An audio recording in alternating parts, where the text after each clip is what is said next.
fais la paix. Non, c'est ça. Bon, je fais la paix, ok. Je fais tout. Tiens, je fasse la paix. Je fais la paix, là.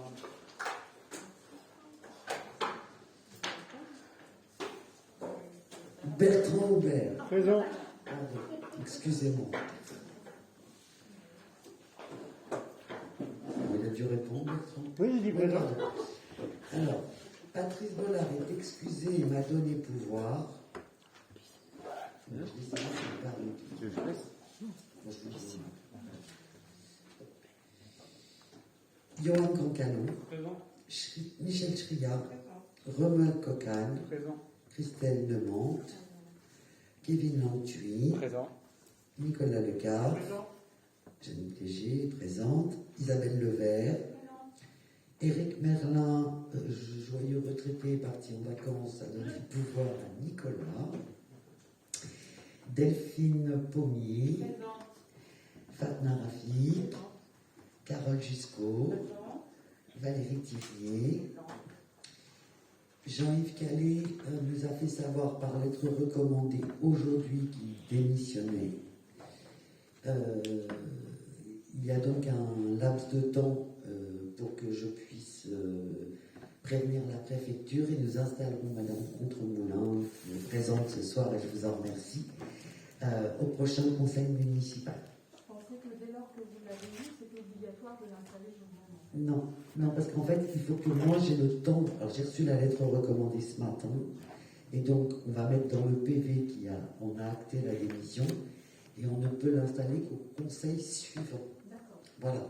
Hein. Mais il n'y a aucun problème pour que Madame Contremoulin soit là. Et puis j'ai donc invité Madame Contremoulin avec la sœur chez vous, Hélène, pour donner toutes les coordonnées, adresses mail, etc. De telle façon que justement la prochaine fois vous ayez toutes les informations en temps et en heure. Marc Dumontier. Oui, je vous vois. Vous avez un pouvoir. Si vous pouvez le passer au secrétariat, s'il vous plaît. Merci. Éric Lefebvre, donc présent. Anne-Gaëlle Mégro. Présent. Merci.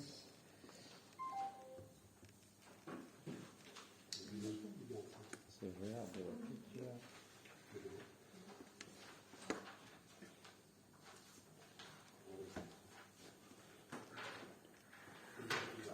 Merci beaucoup. Donc, quelques informations avant ce conseil qui est assez dense pour une fois.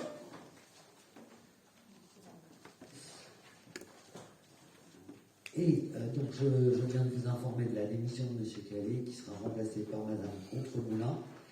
Je voulais aussi publiquement remercier le réseau de solidarité qui s'est formé autour de la famille afghane que nous accueillons dans la commune. Dire que cette famille, peut-être tout le monde ne le sait pas, donc voilà, cette famille est composée des parents et de 5 enfants qui sont assez grands. Il n'y a plus qu'une enfant en primaire, les autres sont en collège et voire d'âge lycée. Ils bénéficient actuellement de cours de français renforcés et le réseau de solidarité donc a super bien fonctionné pour compléter la première dotation qui avait été faite par l'association, mais qui n'était vraiment pas suffisante par rapport aux besoins de la famille. Et nous recevons encore et encore des messages. Voilà, donc je remercie aussi Michel de gérer la coordination de tout ça, parce que c'est pas simple. Et là, nous venons de les voir passer en vélo. Ils partaient faire du football au club de football de Lévis, puisque les 2 garçons sont inscrits au club de football. Ça s'appelle de l'intégration à grande vitesse. En termes d'information aussi, il revient au maire, quand il a une délégation de pouvoir, d'informer en début de conseil municipal de comment il a pu utiliser en fait cette délégation.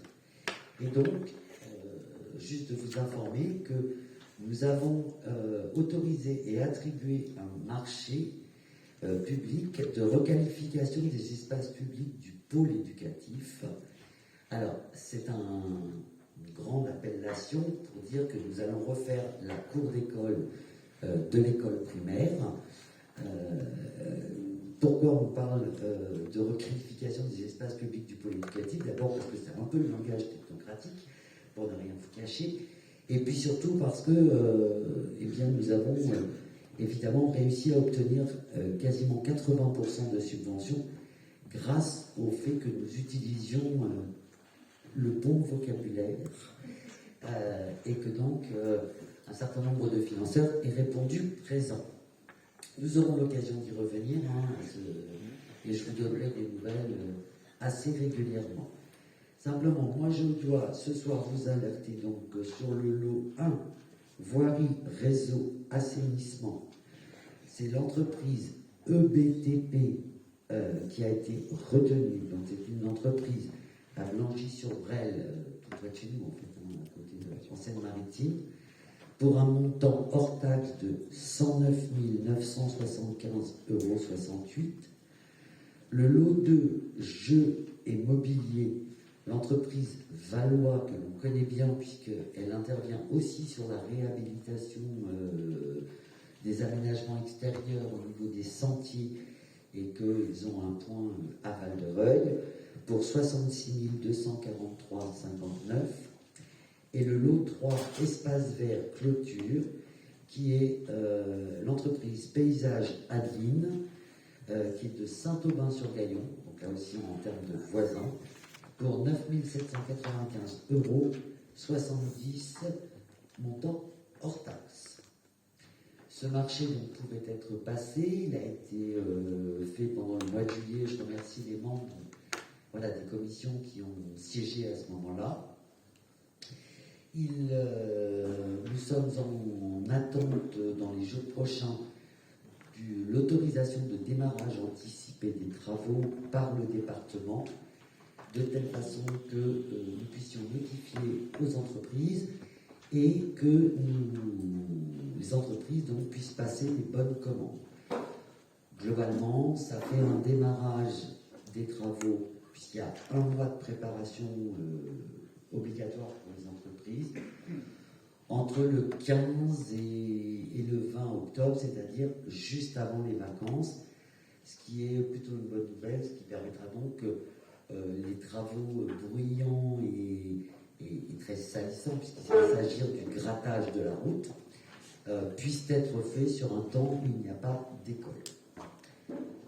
Voilà, donc ça on aura l'occasion d'y revenir au fur et à mesure, de façon à organiser. Nous avons déjà rencontré les enseignants avec les entreprises et j'ai programmé une réunion avec le centre de loisirs, parce que même s'ils ne sont pas directement dans la cour, ils vont forcément être impactés dans leur fonctionnement par les tranchées des visiophones et par le fait de ne pas pouvoir utiliser la cour de l'école primaire, notamment le soir ou pendant les vacances. Voilà. Donc, nous pouvons... Je n'ai pas nommé de secrétaire de séance. Et je propose donc à Delphine de l'être. Voilà. Bravo. Et je vous propose d'entamer l'ordre du jour par l'approbation du procès verbal du conseil municipal du mercredi 16 juin 2021. On l'a pas lu? Ah si, je voulais en... Non, on l'a pas lu. C'est pas grave, on reporte. Eh bien, je reporte la délibération, on vous la renvoie et on la délibérera la prochaine. Tous les autres documents, mais pas ça. Bon, eh bien, on vous le renvoie entre deux et on le délibérera la prochaine fois. C'est pas grave de toute façon. Et donc, je vous propose de commencer, de rentrer dans le dur avec la CLECT. Et je passe la parole à ma collègue. Alors, la CLEC, Commission locale d'évaluation des charges transférées. Donc, les communes qui ont des compétences et qui les transfèrent à l'agglomération doivent compenser financièrement ce transfert. Nous avons eu une réunion donc, le 7 juillet 2021 où énormément de transferts sont relatifs avec le transfert de la CCEMS dont les charges doivent être aussi inclus dans le pacte financier et donc délibérés dans la CLEC. Et en même temps, nous avons eu la modification du transfert de charges relatives à la compétence enfance-jeunesse pour la commune de Léry. Après avoir passé un temps certain avec Laïc à rechercher les factures, les charges de fonctionnement, les recettes aussi qu'il pouvait y avoir, nous avons refait ce calcul donc de 2017 qui était l'année en fait répercutée pour le transfert de charges au 1er janvier 2018. Et il s'est avéré que nous avons vu avec l'agglomération qu'il y avait un transfert de charges d'un montant de 62 831,28 € pour la commune. Et nous n'avons pas retrouvé ce chiffre, n'ayant pas les éléments à l'agglomération, n'ayant pas les éléments en mairie. Nous avons refait tout ce calcul sur ces années-là. Et nous avons découvert un écart de 11 642,13 € en faveur de la commune de Léry. Donc, la CLEC s'est réunie pour nous baisser cette compensation à 51 189,15 € sur l'année donc, de 2020 et pour les années à venir, puisqu'après le pacte est entériné évidemment pour la suite. Et bonne nouvelle, puisque nous avons réussi aussi à récupérer donc, ces 11 642 € sur les années précédentes. Voilà. Donc je vous demande de bien vouloir approuver le contenu et les montants d'attribution de compensation qui résultent pour les communes concernées. Qui est pour? Super. Bon, voilà. Merci.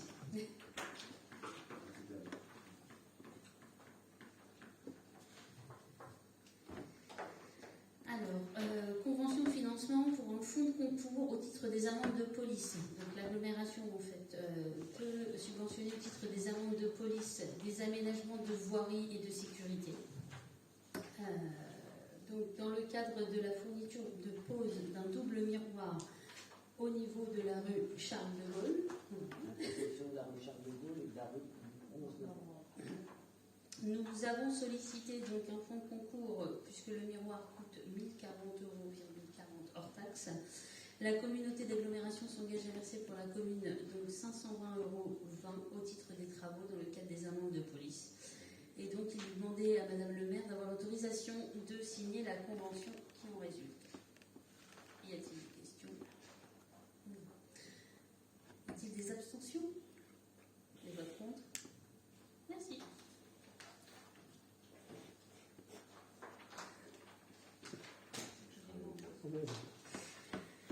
Tarif d'occupation de la salle Lagrange. Donc Lagrange ne peut momentanément plus être mise à la location des particuliers en raison de la chambre froide qui nous a lâchés.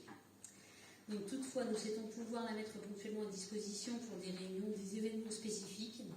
Il convient donc de revoir les tarifs le temps de retrouver un fonctionnement normal de ce bâtiment. Donc il est proposé une location à la demi-journée pour les communes 50, pour les habitants de la commune 50 € et pour les hors communes 70 €. Bien sûr, c'est que temporaire. On votera après les tarifs quand elle sera remise en état. Est-ce qu'il y a des abstentions, des votes contre? Je vous remercie. On continue à parler un petit peu sourd, mais cette fois-ci pour en demander. Je vous avais proposé une délibération il y a quelques mois maintenant sur un projet alimentaire lié à la transformation de la restauration scolaire.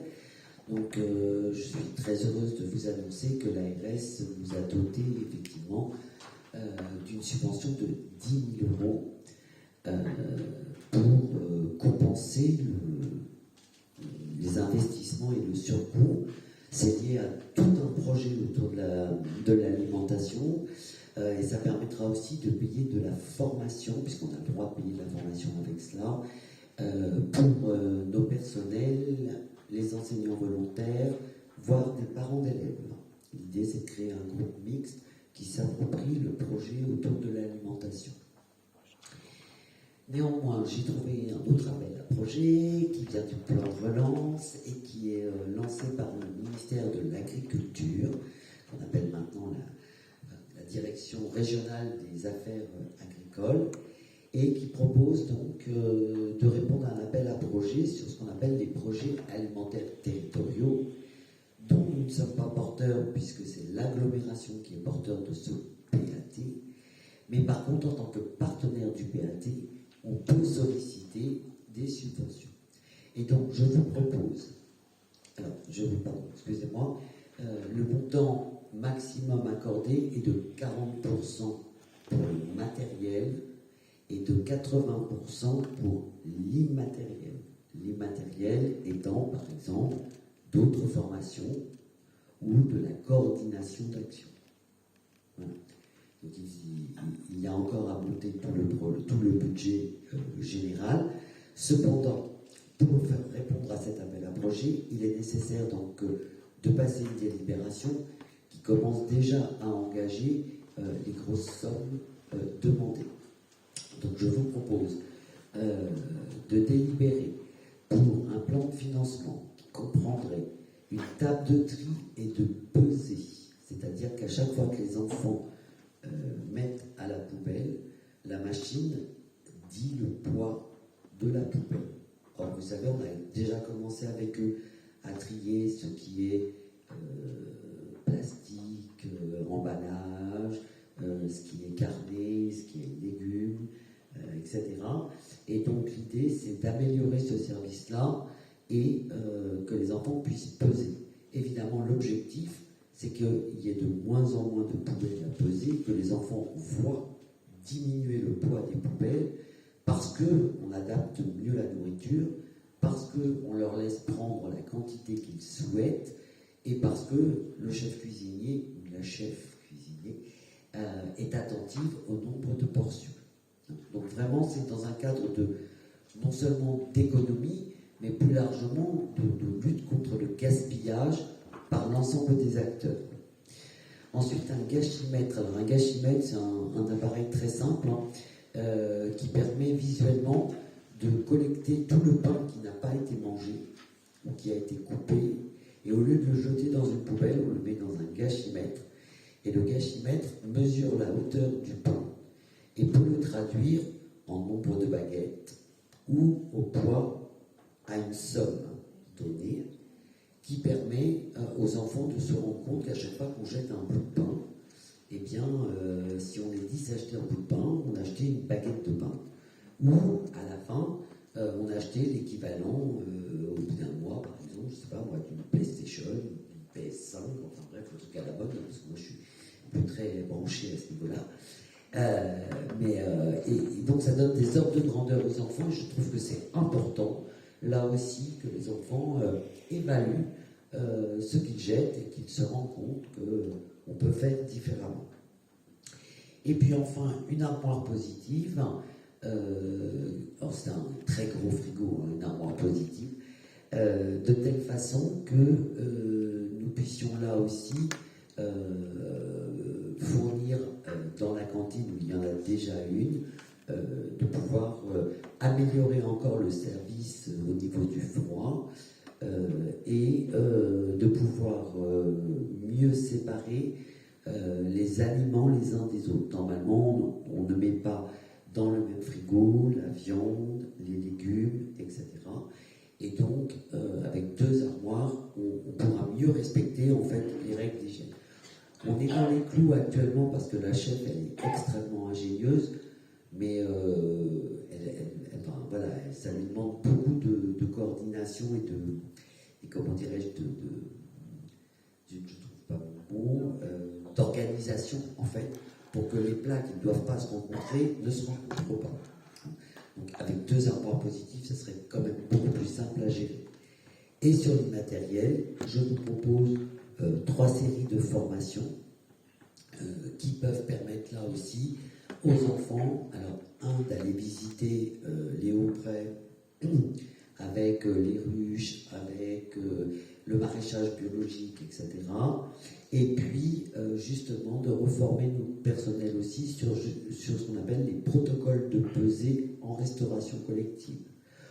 Globalement, la machine pèse, tel que je vous l'ai dit tout à l'heure, mais il y a aussi tout un protocole où, une fois par trimestre, globalement, la chef doit présenter à peu près le même repas, le même type de repas aux enfants, et on mesure la première fois combien il en est resté, et donc si elle s'adapte au nombre de convives, au fait qu'ils ont aimé ou pas aimé, elle a amélioré la recette, donc il doit en rester moins, elle en a peut-être fait moins parce qu'elle en avait fait trop, et ainsi le protocole de pesée permet aussi aux adultes de mieux mesurer le fonctionnement de la cantine.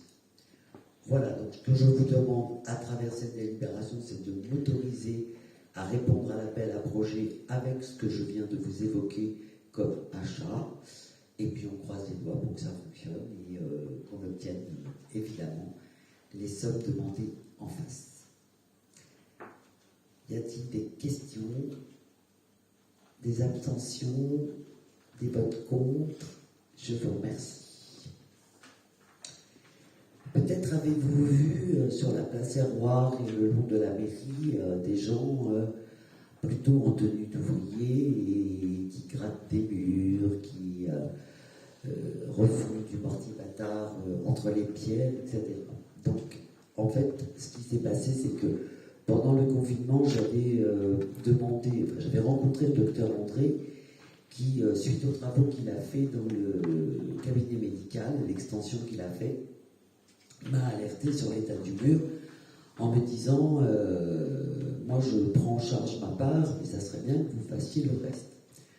Je lui ai dit, mais monsieur André, je ne peux pas faire un bout de mur et que vous en fassiez un autre et qu'on paye le même maçon parce qu'on n'a pas les mêmes modes de paiement. Hein. Nous, on paye en mandat administratif et monsieur André paye par carte bleue, par chèque, pas comme il veut. Et donc, je lui ai proposé d'interpeller l'agglomération qui a une convention avec un chantier d'insertion qui s'appelle Cursus, qui est spécialisé dans la rénovation du patrimoine. Et Cursus est venu faire un devis. Je vous avoue que quand j'ai vu le résultat du devis, je me suis dit qu'il ne fallait pas qu'on s'en prive, parce que globalement, dans cette convention, l'agglomération prend 80% en charge, et donc il nous reste 20%. Pour être très clair, la longueur du mur en bauge nous coûtera en tout et pour tout 1 200 €, et le mur d'enceinte de la mairie nous coûtera 300 €. À ce prix-là, je me suis dit, vite, il faut y aller. J'ai signé les devis, et ma grande joie a été, au mois d'août, de recevoir un coup de téléphone du responsable de Cursus qui me dit, bah écoutez, nous on a regardé les plannings, on peut vous le faire en 2021, on démarre le 30 août. Bingo, on y va, on commence. Et donc, ce que je vous propose, eh bien, c'est simplement de m'autoriser à signer la convention avec le chantier Cursus, qui va nous permettre donc de restaurer les 2 murs de cette place. Nous retravaillons par la suite la végétation autour et l'accueil. Moi, je souhaite vraiment que, notamment le long du mur de la mairie, comme c'est aussi le passage des élèves et des mamans pour aller à l'école, voilà, je souhaite embellir cette partie-là de la commune pour qu'il y ait un petit banc peut-être pour s'asseoir quand on rentre de l'école et que les végétaux soient autre chose qu'une haie de laurier, parce que le laurier, ça pousse bien, mais c'est un peu compliqué. Voilà, donc y a-t-il des questions par rapport à cela? Des abstentions? Des votes contre? Je vous remercie. Encore une convention. La loi du 13 juillet 83, vous allez me dire c'est loin, mais des fois il faut beaucoup de temps à l'État pour mettre les choses en place, prévoit que les administrations, collectivités et établissements publics, globalement, puissent mettre en place un dispositif de signalement qui a pour objet de recueillir les signalements des agents qui s'estiment victimes d'un acte de violence, de discrimination, de harcèlement moral ou sexuel, ou d'agissement sexiste, et de les orienter vers les autorités compétentes en matière d'accompagnement, de soutien et de protection des victimes. La loi est vieille, mais ça y est, le décret est sorti et il y a une obligation maintenant de le faire. Et donc il y a une obligation de nommer un référent signalement. Alors on peut dans la collectivité nommer quelqu'un, mais au nombre de salariés que nous avons, ça me paraît assez complexe. Or, le centre de gestion de l'Eure a monté tout un système qui permet globalement que un salarié de n'importe quelle commune, si nous signons la convention dont je vous parle, un salarié de n'importe quelle commune peut saisir le référent signalement du CDG 27 qui va le renvoyer pour qu'il n'y ait aucune confusion possible et pas de conflit d'intérêts vers le centre de gestion de Seine-Maritime qui a monté une cellule spécialisée avec un psychologue, avec un juriste, etc. Si la personne arrivée devant cette cellule est en mesure de donner des faits précis avec des preuves, c'est-à-dire une attestation, je ne sais pas, d'un collègue, d'une personne qu'elle connaît, avec, je ne sais pas moi, un ensemble de textos violents vis-à-vis de la personne. Voilà, il faut qu'elle ait des preuves concrètes. À ce moment-là, la cellule de signalement va traiter le cas et va se retourner vers la commune en demandant une participation forfaitaire de 275 €. S'il n'y a pas de preuves concrètes, le signalement ne pourra pas être pris en charge et donc la convention ne coûtera rien à la commune. Et si personne ne sollicite la cellule de signalement, là aussi la convention est gratuite et ne coûtera rien à la commune.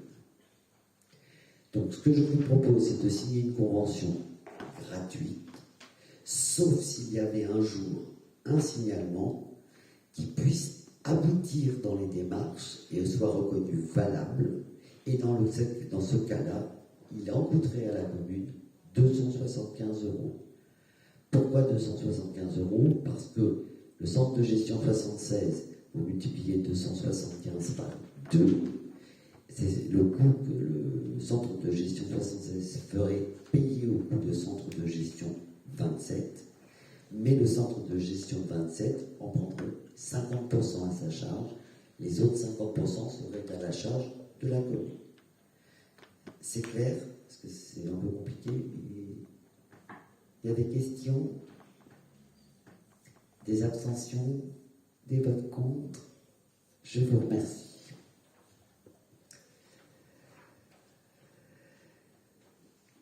Je crois que c'est la dernière. Oui. Convention tripartite, paroisse, commune de Léry, scout. J'ai rencontré donc le groupe des scouts et guides de France qui occupe assez régulièrement, avec l'autorisation de la paroisse, une partie de la petite maison qui est dans la cour du presbytère. Ils m'ont sollicité en disant qu'ils étaient un petit peu embêtés parce qu'ils n'avaient pas de convention d'occupation et qu'ils trouvaient dommage qu'on ne puisse pas un peu officialiser les choses.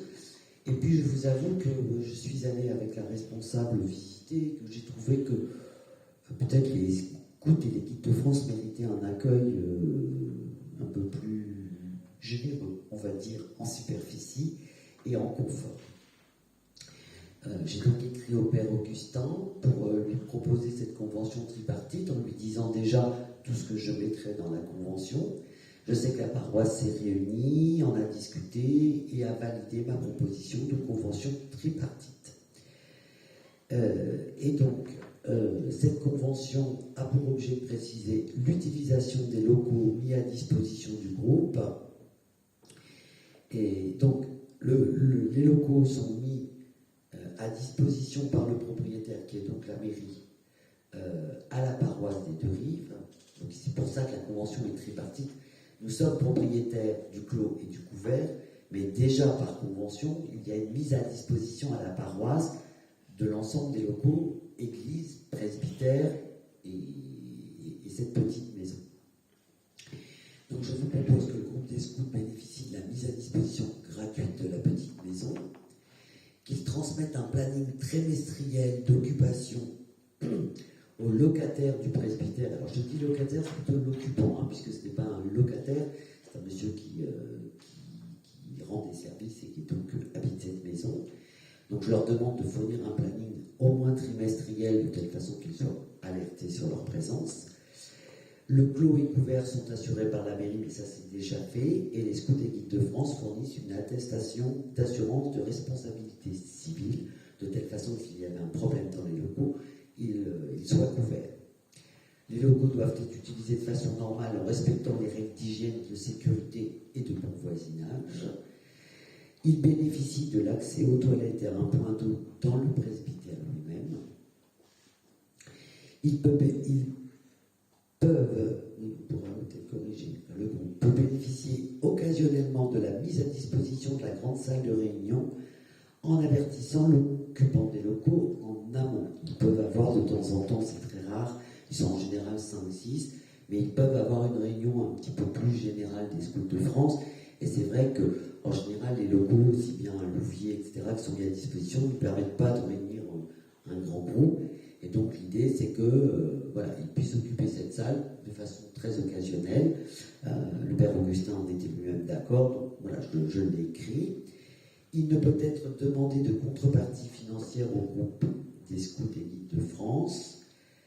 Alors, la petite maison sera débarrassée des effets personnels de l'occupant, parce que monsieur s'est un petit peu étalé, donc il a déjà une grande maison pour lui tout seul. Ce serait bien que peut-être ses affaires, il puisse les ranger différemment et que les scouts bénéficient vraiment, non pas des 10 mètres carrés qu'ils ont aujourd'hui, mais globalement 20-25 mètres carrés que la pièce fait.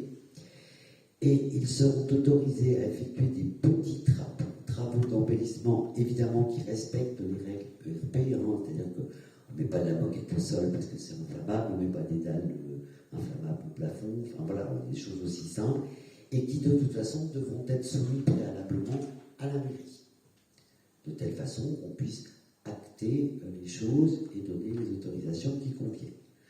Nous proposons que cette convention soit valable un an, qu'elle soit reconduite tacitement et que sa dénonciation se fasse par lettre auprès de la paroisse et de la mairie. Cette année nous permettra aussi d'évaluer si elle est suffisante, s'il faut rajouter des choses, s'il faut peut-être les formuler différemment en fonction du quotidien de chacun. Peut-être on sera amené à la revisiter et à la réécrire un peu différemment. Pour l'instant, elle a été acceptée par l'ensemble des parties telle qu'elle est écrite. Et puis après, on avancera tranquillement pour pouvoir la faire évoluer au fil du temps et des occupants. Y a-t-il des questions? Oui. Est-ce que l'occupant est au courant, il annule la convention ou pas? Alors, j'ai rencontré effectivement l'occupant. Je lui ai dit qu'il y avait des choses qui allaient évoluer. Donc je ne vous cache pas, parce que je n'ai rien à cacher, qu'il n'est pas forcément très content sur le fait qu'il puisse aller aux toilettes et prendre de l'eau, parce qu'il dit que c'est lui qui paye l'eau. Oui, il paye la taxe d'habitation aussi. Voilà. Maintenant, ils ne payent pas du tout le loyer. Je ne pense pas qu'ils utilisent... Sinon que l'eau sera pas utilisée pour jouer, je pense. Ah non, je ne pense pas. Hein, franchement. C'est grand pour gérer ça. Voilà, c'est ça. Je ne pense vraiment pas. Et puis, d'autre part, dans la contrepartie jusqu'ici, il y a eu du versement d'argent liquide et ça, je n'en veux pas. Non. Je ne veux pas qu'il y ait de l'argent liquide qui transvalute comme ça. À qui, pourquoi, il n'est pas habilité à recevoir cet argent. Normalement, c'est une salle qui est mise à disposition pour la paroisse. C'est ça. Et donc, ça permet d'avoir des réunions, mais c'est pas une salle qu'on loue pour faire des sous. Tout à fait, voilà, exactement. Et d'autre part, pour en avoir discuté avec les scouts, eux ils se rendent bien compte qu'effectivement ils peuvent utiliser un petit peu d'eau, etc. Ils ont dit, nous on veut bien faire une action pour l'occupant ou à un moment être dans un don de quelque chose, mais pas à travers de l'argent régulièrement comme ils le faisaient. Voilà. Donc ça, je souhaitais vraiment y mettre fin parce que je trouve que c'est pas bien. Voilà, et ça nous permettra aussi de faire justement évoluer en fonction de si la contrepartie est trop importante. Vous voyez, si l'utilisation d'eau était trop importante, ce que je ne crois pas, mais on peut le mesurer, c'est assez facile. Hein. On prend toutes les factures avant et puis les factures après, puis on verra bien. Et à ce moment-là, on discutera avec la paroisse pour peut-être trouver une autre solution. Y a-t-il des abstentions? Des votes contre? Je vous remercie. L'agglomération nous demande de prendre une délibération comme toutes les communes sur le PLUIH, plan local d'urbanisme et de l'habitat. De quoi s'agit-il? Si vous avez un tout petit peu suivi, nous avons donc voté un PLUIH à l'agglomération Seigneur qui concernait donc l'ensemble de l'ex-territoire, puisque entre-temps il y a eu la fusion avec la CCEMS. Et donc, ce PLUIH a été approuvé par l'agglomération le 28 novembre 2019. Il avait déjà été validé par l'ensemble des communes. À chaque fois, on doit toujours être validé par l'ensemble des communes avant d'être validé par l'agglomération Seigneur. Donc, l'ERI avait déjà délibéré à l'époque, et à la fin, le 28 novembre 2019, il avait été délibéré par l'agglomération. Monsieur le préfet, le 29 janvier 2020, a souhaité qu'il puisse être procédé des rectifications qui sont relativement mineures, mais afin de faciliter la lecture et la compréhension du document. Donc ces modifications, pour faire court, ce sont des reclassements de zones constructibles de telle façon, pour être simple, à consommer moins de terres agricoles et rester dans les zones urbaines, c'est-à-dire densifier les zones urbaines déjà existantes et ne pas s'étaler dans la campagne parce que ça mange de la terre agricole et qu'à un moment il faut que la contrepartie existe et elle n'existait pas suffisamment pour le préfet. Il y avait une histoire de plan de zonage, alors là, sincèrement, je serais bien incapable de vous expliquer, mais c'était vraiment très très mineur. Et donc, il avait ciblé un certain nombre de secteurs.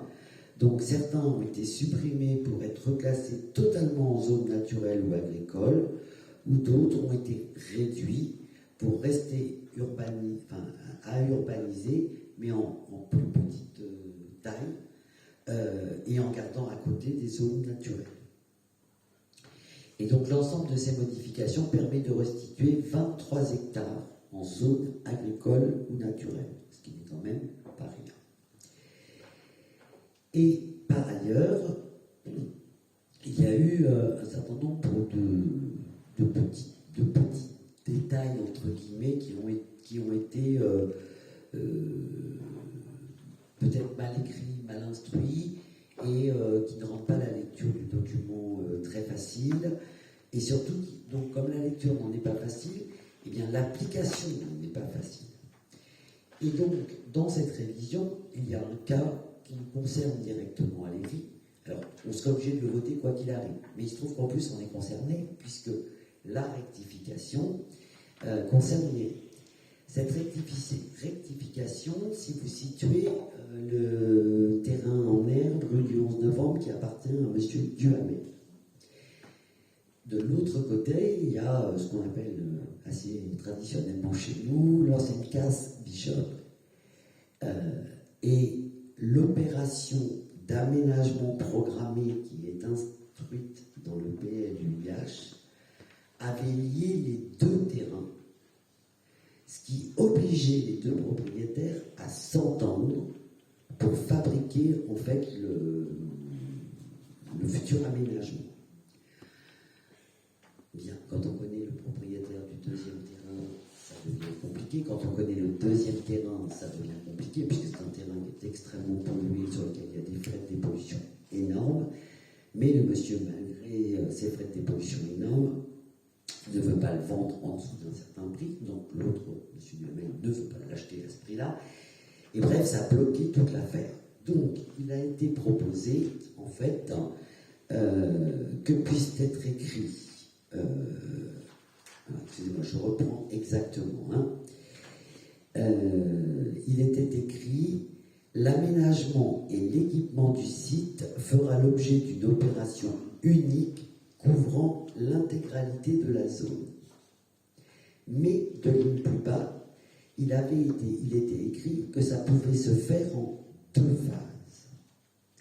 Donc ce qu'on vous propose, c'est d'enlever la première phrase: l'aménagement et l'équipement du site fera l'objet d'une opération unique couvrant l'intégralité de la zone, ce qui nous permet de séparer les 2 phases et de permettre à M. Duhamel, qui a travaillé pendant ce temps-là sur son projet, d'avancer en ayant une phase qui sera, me dit-il, démarrée sans doute courant 2022, et puis l'autre propriétaire, eh bien, s'il veut rentrer dans l'OAP, pour le coup, il aura l'obligation lui-même, de dépolluer, et de présenter un projet qui soit accepté par l'agglomération. Puisqu'il y a des contraintes fortes en termes d'urbanisme à cause de cette pollution. Et de toute façon, une OAP, il faut que vous le sachiez, une opération d'aménagement programmée, c'est un lieu où il y a déjà des contraintes fortes. C'est-à-dire que dans le PLUIH est inscrit quelle plantation, à quel endroit, quel type de végétation, la superficie des parcelles, la voirie, comment elle doit permettre l'accès des secours, l'accès des ordures ménagères, etc., les couvertures incendie, etc. Voilà. Donc, je pense que M. Duhamel a non seulement la compétence et les cabinets, parce qu'il a déjà travaillé avec un géomètre, etc., que son projet, effectivement, j'espère qu'il pourra démarrer au courant de 2022 ou peut-être début 2023. L'autre propriétaire, il reverra sa copie et puis il reviendra vers l'agglo et vers nous s'il le souhaite.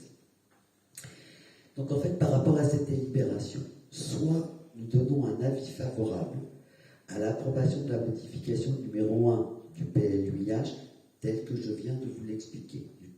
Je pense ne rien avoir oublié dans les modifications. Soit vous avez... vous pensez qu'il faut préciser des points. Si vous êtes urbaniste, merci de le faire tout de suite. Et dans ce cas-là, il faut qu'on établisse un compte-rendu avec une délibération qui dit qu'il a été demandé, en plus, je pense, la protection de la rivière, enfin voilà. Donc, mais ça ne concerne plus que notre commune, ça concerne l'ensemble du PLUIH. Donc, il faut connaître tout le PLUIH. Soit, évidemment, on le rejette et on dit qu'on n'est pas d'accord et qu'on donne un avis défavorable. Moi, je vous propose la première solution. Ça permet d'avoir un projet dans les rues par rapport à ça, qui sera encadré, qui sera vu. Ça permet de débloquer une situation. Et quant à rendre des terres agricoles, à titre personnel, je trouve que c'est plutôt pas mal. Donc, je vous propose qu'on l'accepte sous cette formule-là. Oui.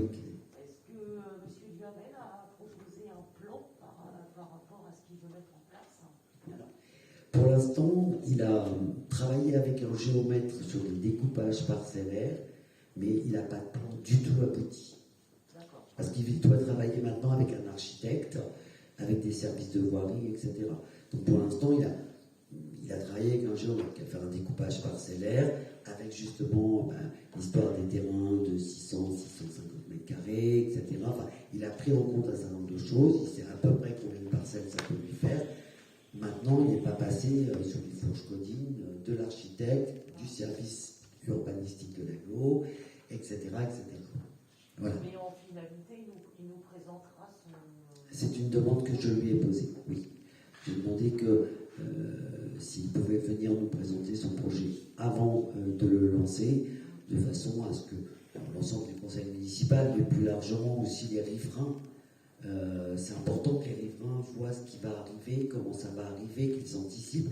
Alors, vous voyez, il y a des gens déjà qui commencent à me dire est-ce qu'on peut aller voir M. Duhamel pour lui racheter un petit bout de terrain parce que nous, on aimerait bien que notre maison elle soit un peu plus loin de la prochaine parcelle, etc. Là, on est sur des propriétaires privés. Moi, je renvoie les gens vers le propriétaire privé. Je n'ai pas d'influence à avoir. Je fais les transmissions parce que ça me semble normal de les faire, mais ça ne me regarde pas.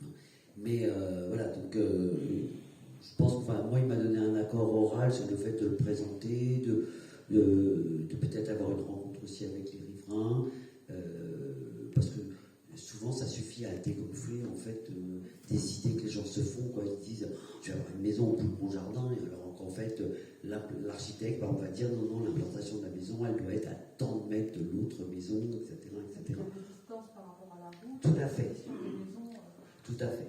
Donc voilà. Et puis, je veux aussi qu'on surveille quand même l'histoire des entrées de maison avec. Vous savez, maintenant, on a une obligation que l'entrée permette à la voiture de se garer dans l'entrée de maison.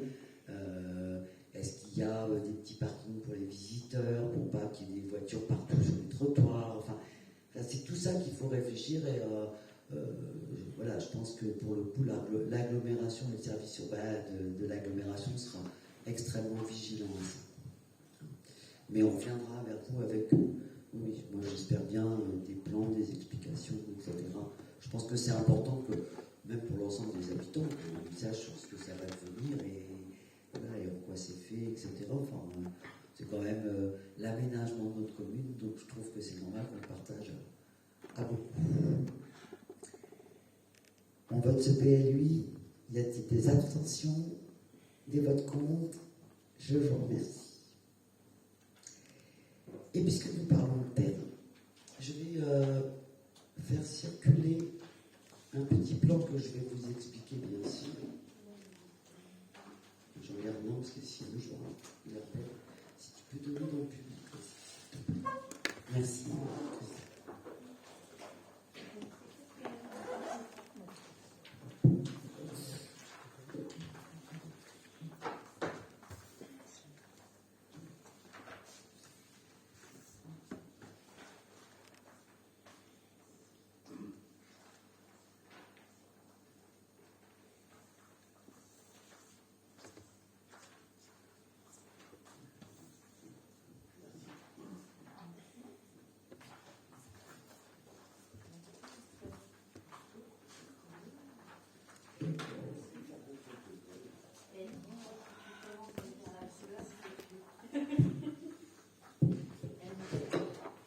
Alors, pourquoi je vous donne ce plan?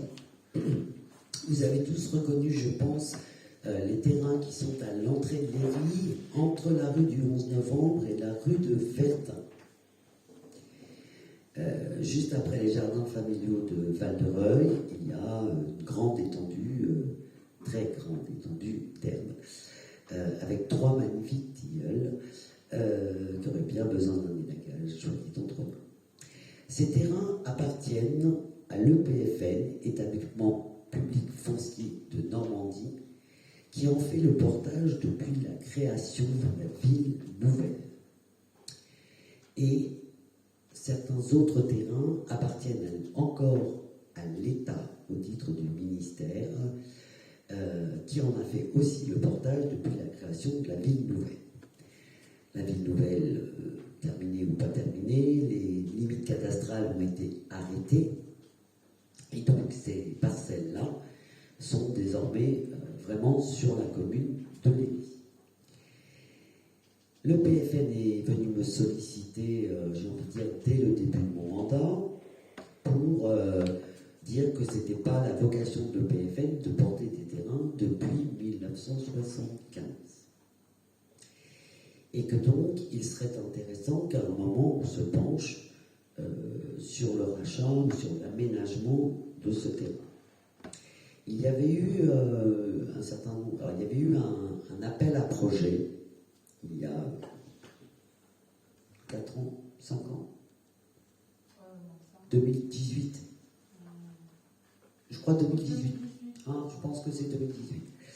Donc il y avait eu comme un concours de lancer via notamment le service urbanistique de l'agglomération pour en fait faire un aménagement autour d'un.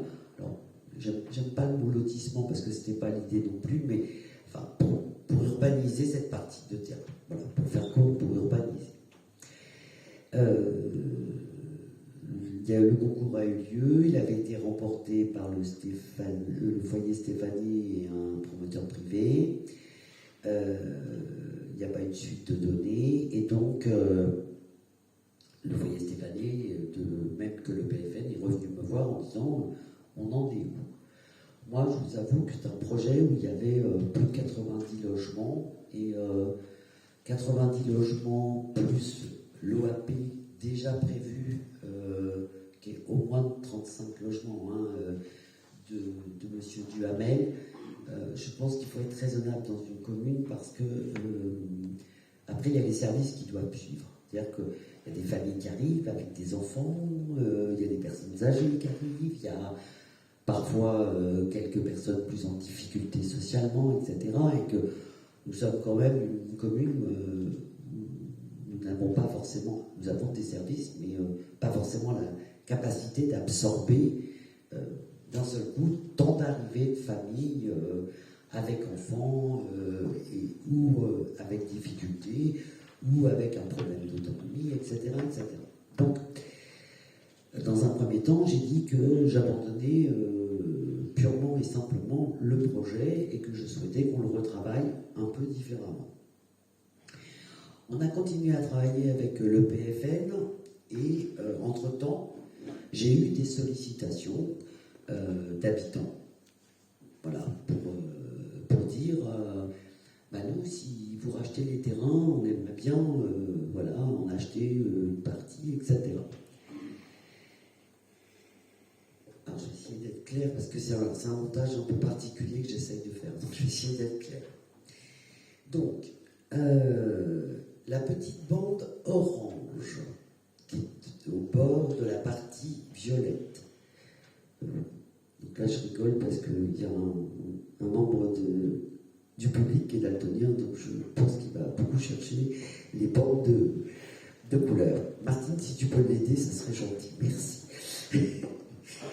Donc, cette petite bande orange est le long d'une maison d'un propriétaire privé qui souhaite agrandir un peu de son terrain puisqu'elle a déposé un permis de construire pour une deuxième maison sur ce terrain et qu'elle souhaiterait pouvoir passer derrière sa première maison afin d'entretenir le mur extérieur, etc. Et donc, on a commencé à regarder. Le grand terrain violet, c'est une demande d'un particulier qui souhaite avoir beaucoup de terrain, faire une assez grande maison, et qui justement se heurte aujourd'hui au PLUIH et qui ne trouve pas de grand terrain à acheter. Donc, vous verrez après dans le montage qu'on n'est pas sûr d'aboutir avec lui, mais au moins, pour l'instant, on est sur un travail avec lui pour lui proposer ce terrain-là. Le terrain bleu. Alors, le terrain bleu n'est constructible que sur la première moitié le long de la rue de Verdun. La seconde partie jusqu'au trait rouge est en zone naturelle, donc non constructible.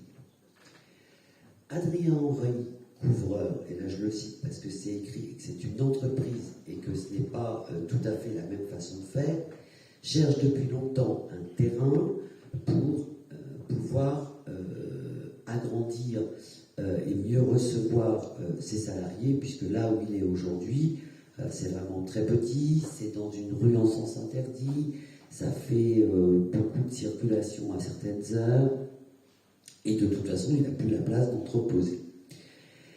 Donc, je lui ai proposé ce terrain-là, en lui précisant la zone naturelle, qu'il est prêt justement à entretenir, à planter pour conserver justement cette partie naturelle. Et le long des maisons de l'autre côté, il y a une bande jaune.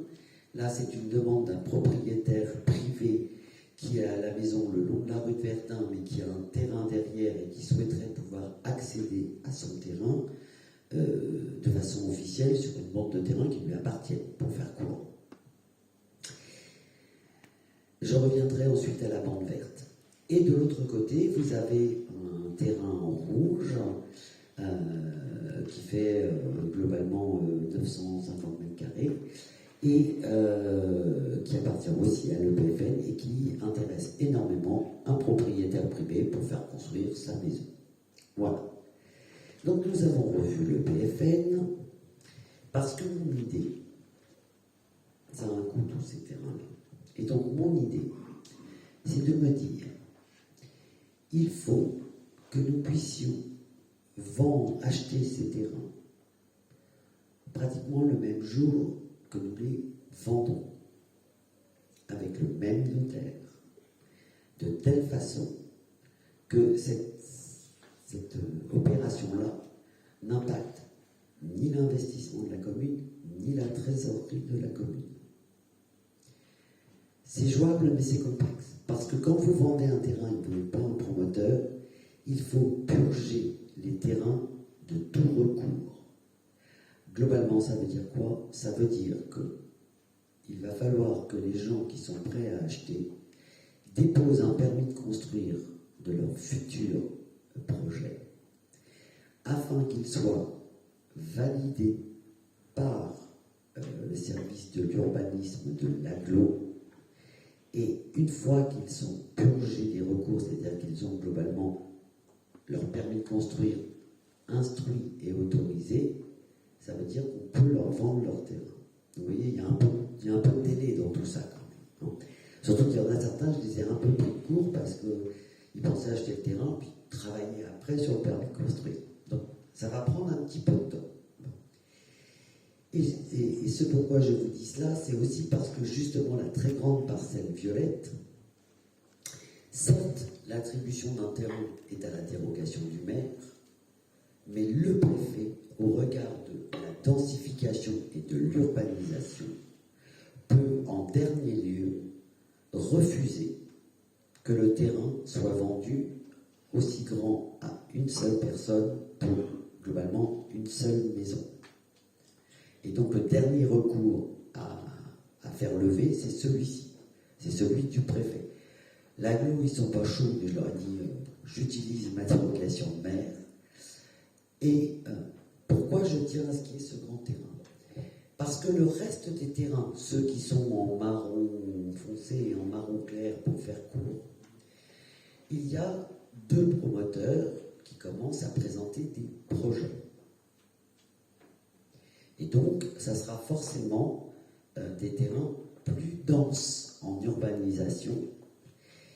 Et moi, je considère, si je lis bien le PLUEH et ce que le préfet envoie, s'il faut urbaniser, mais en même temps faire des contreparties de zones naturelles ou de zones non construites, eh bien moi je propose la solution de rendre service à ces gens en leur vendant une très grande parcelle pendant qu'on va densifier à côté.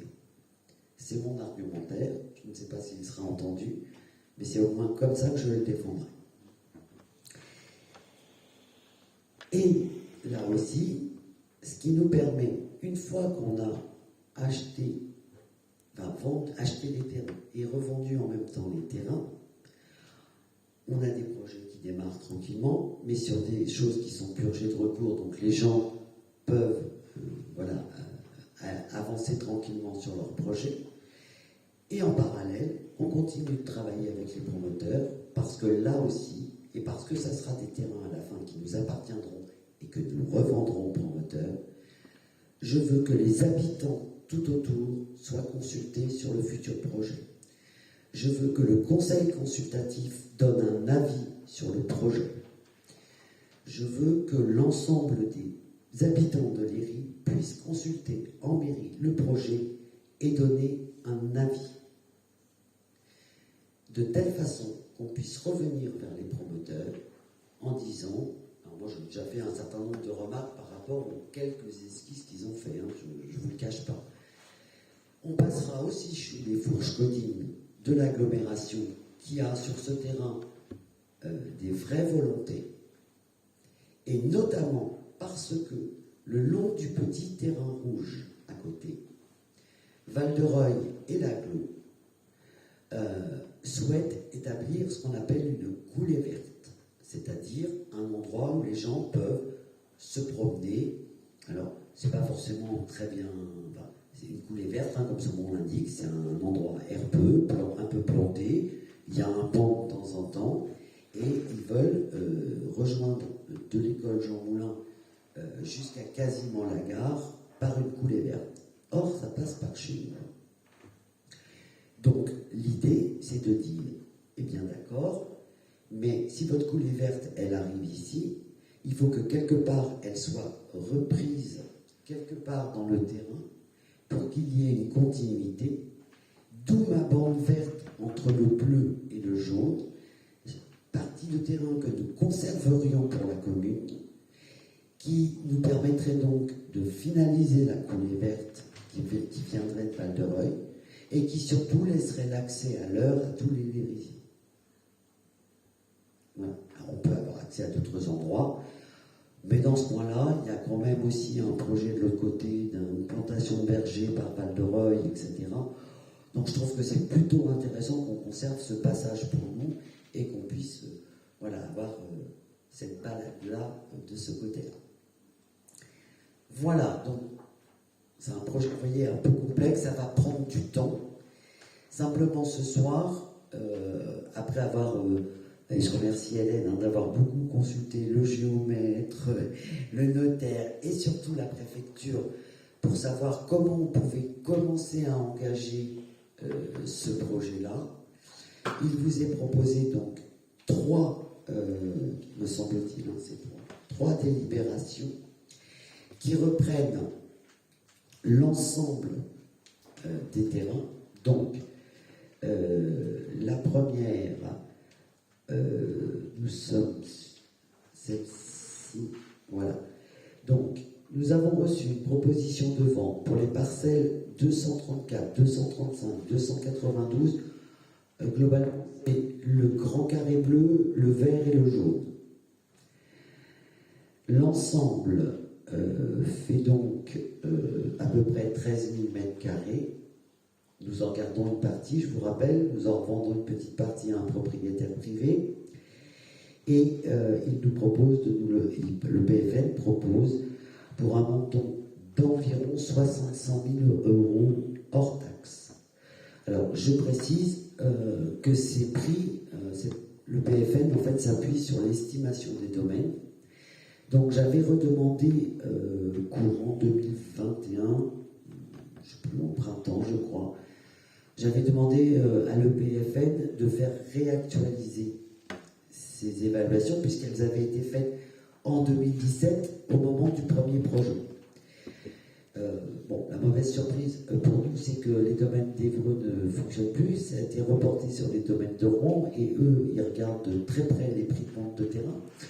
Et donc, ils ont un peu remonté les estimations de vente.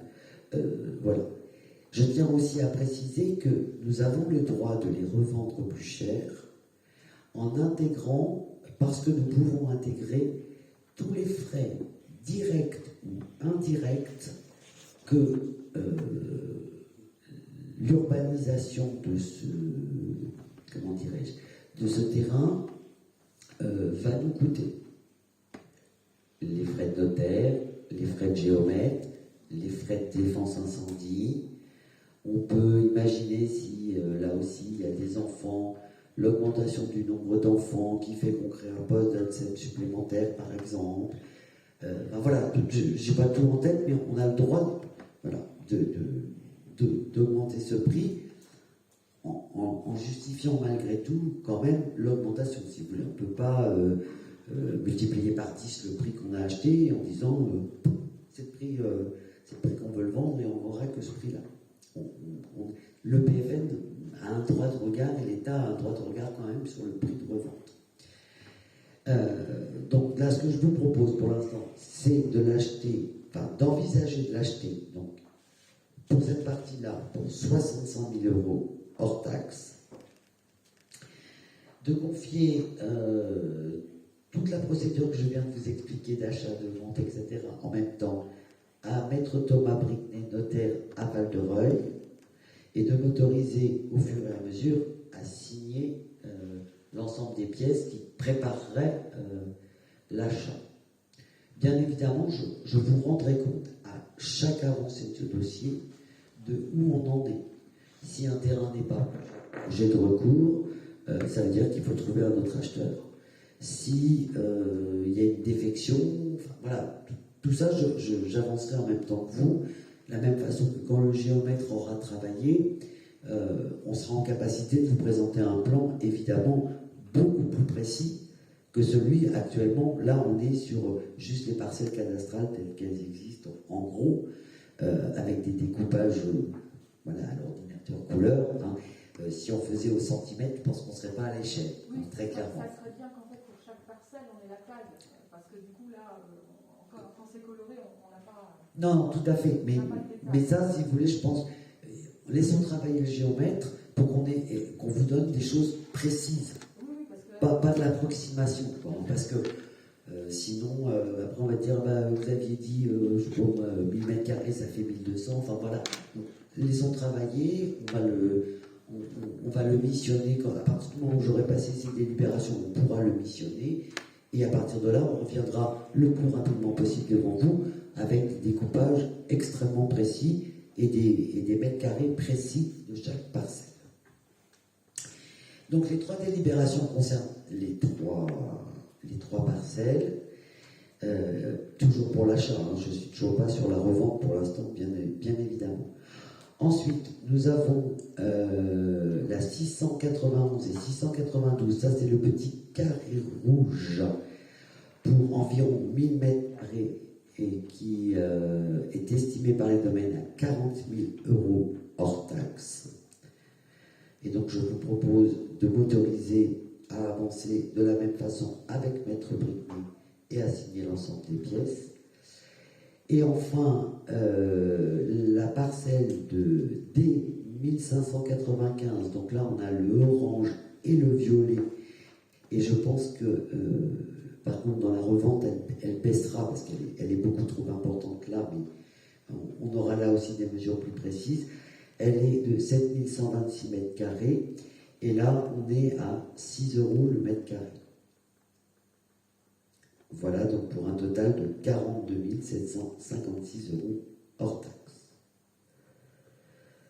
Clairement, ces délibérations permettent d'engager les négociations, permettent aussi aux futurs propriétaires de déposer des permis de construire, parce que la commune s'engage à racheter et à leur vendre à un moment le terrain. On purge de tout recours. S'il y a des recours, pareil, on reviendra devant vous, on vous expliquera les Et recours. on aura le nom des propriétaires ou pas? Ah bah quand on va le vendre, oui, là je pense qu'on sera obligé. Oui, bien sûr. Ah, non, mais bien sûr. Pour voter la vente, vraiment. Parce que là, Ah bah il y a un moment où il va falloir... là, c'est juste, en fait, on vote juste le fait d'acheter les terrains. C'est ça, voilà. Et je ne les achèterai que si je peux les revendre. Voilà, très clair. Donc ça c'est l'engagement que je prends. Oui. Et le prix du terrain à bâtir, parce que si c'est pour bâtir, Oui. si c'est acheter du terrain agricole pour bâtir, il devient terrain constructible, donc le prix de revente redeviendra le prix d'un terrain à bâtir. Oui, avec la contrainte que je vous disais tout à l'heure, que j'ai un plafond que je ne peux pas dépasser. Donc on n'atteindra pas le prix, clairement on n'atteindra pas le prix normal aujourd'hui qu'un promoteur qui aurait levé des recours, etc., pourrait vendre. Et les contraintes d'assainissement, de tout ça, parce que c'est un terrain qui viendra à bâtir, les contraintes sont à la charge du futur acquéreur. Oui. Parce qu'il y a beaucoup de terrains dans les rives, malheureusement, ont été vendus, et c'est redevenu à la charge de la commune, ce qui me paraît complètement... Non, je suis complètement d'accord avec vous. Tout ce qui est voirie, assainissement sera à la charge des propriétaires. Complètement. Ça, alors là, je ne mettrai pas un doigt là-dedans. C'est dans les normes. Ah, bien sûr. Mais vous pouvez faire confiance à l'agglomération pour être très vigilante actuellement. Hein. Là-dessus, je pense qu'ils ont bien vu qu'il y avait eu un certain nombre de choses qui n'étaient pas complètement dans les normes dans les dizaines d'années passées, et qu'ils sont maintenant très vigilants là-dessus. Y a-t-il d'autres questions? Y a-t-il des abstentions? Des votes contre? Donc 2, 3, Madame Nairo, non?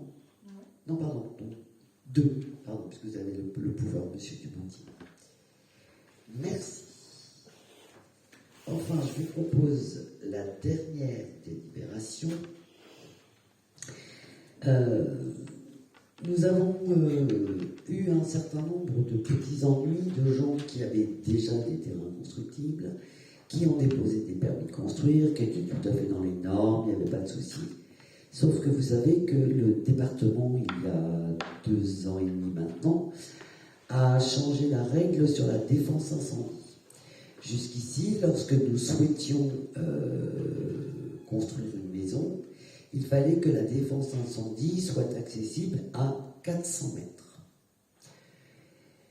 Depuis 2 ans et demi, voire 3 ans maintenant, le département de l'Eure a fait le choix d'imposer que la défense incendie soit à 200 mètres. Ce qui fait qu'un certain nombre de personnes qui souhaitaient construire à Léry, sur des terrains dont ils avaient hérité, ou sur des grands terrains sur lesquels il y avait déjà une maison, se sont vus retoquer leur permis de construire parce que la défense incendie ne couvrait pas leur maison. Nous avons donc effectué un certain nombre de démarches. La première, nous avons demandé à Veolia de faire un diagnostic du réseau existant et parce qu'en fait, aucun contrôle n'a été fait depuis 7 ans sur les hydrants et donc nous n'avions aucune idée de la conformité de la pression et des diamètres de tuyaux qui permettaient d'augmenter ou pas le nombre. Ce qu'on appelle les hydrants, c'est les poteaux, vous savez, les bandes rouges que vous voyez qui permettent aux pompiers de se brancher. Donc il n'y a aucun contrôle n'avait été effectué depuis 7 ans. Non, il y en a eu 2 ou 3 qui ont été effectués au départ. Les pompiers voulaient gratuitement et après c'est devenu payant. Et à chaque fois, le défaut majeur, c'était la pression qui n'était pas suffisante, mais le coût des travaux était trop élevé pour la commune. Voilà. Bon, alors écoutez, je ne sais pas, mais on n'a retrouvé aucune trace. Et Veolia nous a dit que ça n'avait pas été fait depuis 2014. De toute façon, plusieurs secteurs sur la commune n'ont pas une couverture complète en matière de défense incendie. Donc moi, je souhaite entamer la procédure de mise en conformité et d'extension du réseau de défense incendie de la commune sur les secteurs dont le débit permet l'installation de poteaux à incendie. Clairement, la carte que le SDIS nous a fournie, il faut que nous couvrions la fin de la rue du 11 novembre vers Val-de-Reuil, une bonne partie de la rue de Verdun, notamment la partie justement entre Val-de-Reuil et la moitié de la rue de Verdun. La troisième partie qui n'est pas couverte est la rue des Émotels. Et pour le coup, le débit n'est pas suffisant. Et donc là, on sera obligé, le jour où on le fera, de trouver des solutions du type citerne enterrée, etc. Donc, ce qu'il a été proposé, c'est que nous travaillons sur donc, les 2 hydrants manquants, rue du 11 novembre et rue de Verdun, que nous en profitions pour faire les travaux de réparation sur les hydrants qui n'ont pas été remis en état depuis un certain temps. De la même façon, je vous demande de m'autoriser à demander des subventions au titre de la DETR, l'État, au département et au fonds de concours auprès de l'AGLO. Si nous réussissons nos 3 demandes sur l'ensemble des travaux, nous couvrirons de nouveau les sommes demandées à quasiment hauteur de 80%. C'est-à-dire que le delta, ça y a de l'avance de trésorerie, etc., j'entends bien Madame l'adjointe, mais nous pouvons aller chercher. Le département s'est rendu compte de toute façon que les 200 mètres, c'était quand même compliqué pour plein de communes, et donc a un peu augmenté son niveau, je veux dire, de subvention. L'État est venu en renfort, et depuis peu, l'AGLO donne aussi une participation sur les hydrants. Donc, si vous votez cette délibération, cela nous permettra donc de faire les réparations, d'installer les 2 points qui manquent et de solliciter les subventions. Oui, de rue de Verdun, rue du 11 novembre, la rue des Émotels nécessitant des travaux plus lourds, nous y reviendrons. Et très clairement, pour être vraiment franche avec vous, comme l'OAP de M. Duhamel va l'obliger à solliciter de la défense incendie, eh bien, comme dit M. Lefebvre, pourquoi pas que ce soit les accédants qui fassent les travaux. Voilà, je l'ai dit. Et donc, je souhaite pouvoir couvrir les terrains où les gens attendent pour que leur permis de construire soit validé, de façon à ce que, voilà. Je rappelle qu'un permis de construire, c'est une taxe d'aménagement et du foncier qui rentre aussi par la suite. Donc, à un moment, je crois que c'est Bertrand qui a dit qu'il faut savoir dépenser un petit peu pour pouvoir récolter après. Et je fais mienne cette parole-là. Y a-t-il des questions? Des abstentions? Des votes contre? Je vous remercie. Ce conseil municipal est terminé en tant que tel. Vous avez trouvé sur votre table un formulaire qui vient du département et qui vous demande vos coordonnées. Je vous propose de le remplir, de nous le redonner pour qu'on fasse un envoi collectif communal. Ça serait plus simple, me semble-t-il. Surtout que je sais bien où est-ce qu'il faut l'envoyer, donc ça évitera que ça se perde.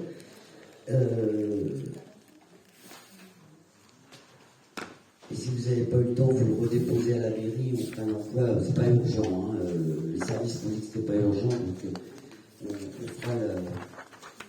on fera l'envoi un peu plus tard, donc je le porterai moi-même quand j'aurai une commission permanente.